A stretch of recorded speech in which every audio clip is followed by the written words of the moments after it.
আমরা থুকরা বাজারে পৌঁছে গেলাম। বাজারে তখন বেশ ভিড়, রাতের বেলা হলেও দোকানগুলো খোলা, মানুষজন গল্প করছে, কিছু মানুষ কেনাকাটা করছে। কিন্তু দুঃখের বিষয়ে আমরা যেই কারণে এখানে আসা সেটাই পেলাম না। গিয়ে দেখেছি হালিম খাওয়ার জন্য এত দূর আসা, সেই রাশেদ ভাইয়ের বিখ্যাত হালিম ইতিমধ্যেই শেষ। মনটা একটু খারাপ হলো, তবে ভ্রমণের মজাটা তো আর কেবলই খাবারে নয়, তাই বাজারে ঘুরতে লাগলাম। তো এই দোকানের পাশে একটা পেলাম ঘুগনির দোকান, পাশে পেঁয়াজও তেলে ভাজা হচ্ছে, গরম গরম ঘুগনি আর পেঁয়াজও খেলাম।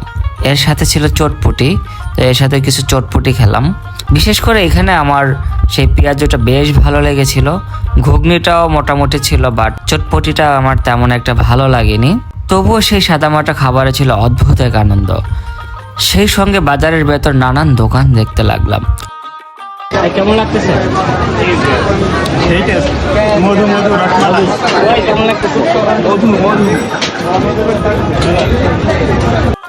চটপটিটা দেখতে বেশ ভালো হলো।